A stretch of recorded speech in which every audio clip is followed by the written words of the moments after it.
Bismillahirrahmanirrahim. Assalamualaikum warahmatullahi wabarakatuh.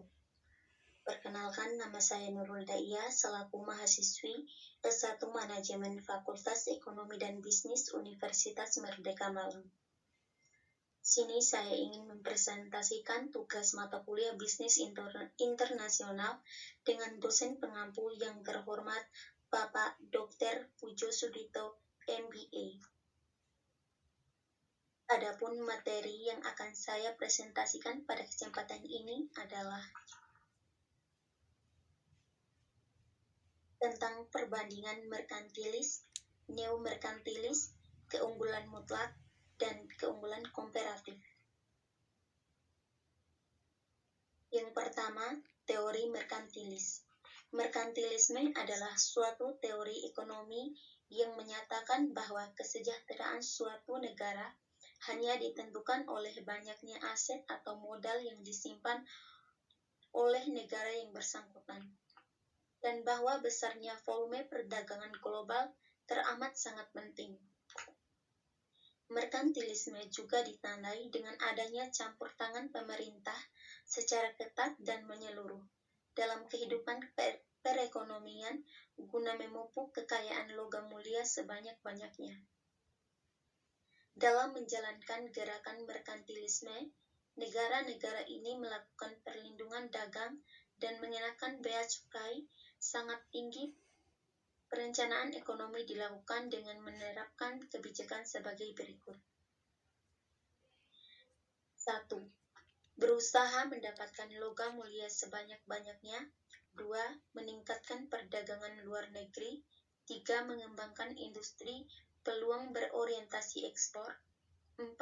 Meningkatkan pertambahan penduduk sebagai tenaga kerja. 5. Melibatkan negara sebagai pengawas perekonomian. Dampak dari merkantilisme sendiri telah menimbulkan banyak pemberontakan persaingan sengit di kalangan negara bangsa Eropa untuk menguasai perdagangan dunia. Setiap negara berlomba-lomba membangun industri perkapalan dan persenjataan guna memperluas perdagangannya. Hal ini menjadikan penjajahan di mana-mana.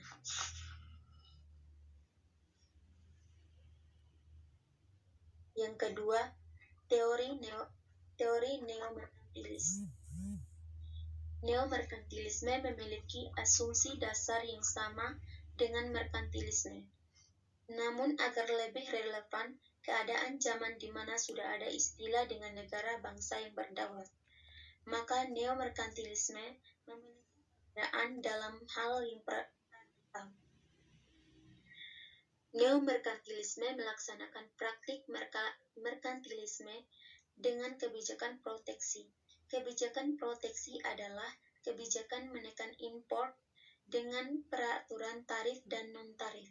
Kebijakan tarif dilakukan dengan kontrol filling dating, bea anti-dating, searching, sedangkan kebijakan non-tarif dilakukan dengan pembatasan kuota, ketentuan teknis, larangan tertutup, dan lain sebagainya.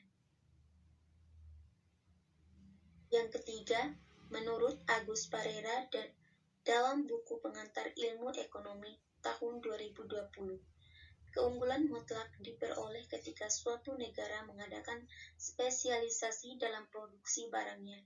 Keunggulan mutlak adalah kemampuan negara menghasilkan jenis barang tertentu dengan biaya lebih murah. Karena perbedaan efisiensi dikutip dari Teori Ekonomi Mikro dan Makro tahun 2021 oleh Eko Sudarmanto dan kawan-kawan. Keunggulan komparatif tercapai jika suatu negara mampu memproduksi barang dan jasa lebih banyak dengan biaya lebih rendah dibanding negara lain.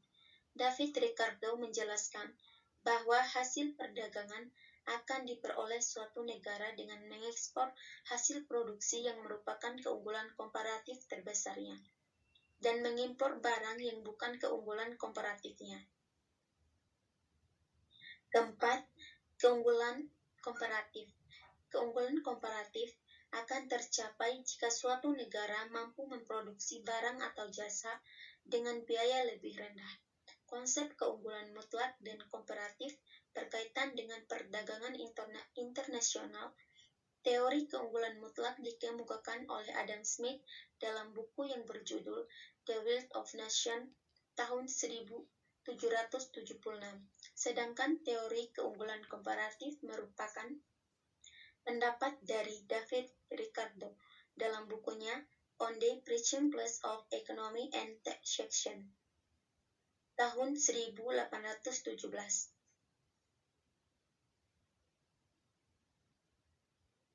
Perbedaan utama antara keunggulan mutlak dan keunggulan komparatif adalah keunggulan mutlak terjadi jika suatu negara memproduksi barang atau jasa yang tidak bisa diproduksi oleh negara lain. Sementara keunggulan komparatif akan tercapai jika suatu negara mampu memproduksi barang atau jasa dengan biaya yang lebih rendah pada keunggulan mutlak.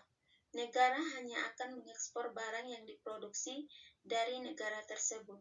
Sedangkan dalam keunggulan komparatif, negara bisa mengekspor barang yang diproduksi di negara lain dengan biaya yang lebih murah atau terjangkau.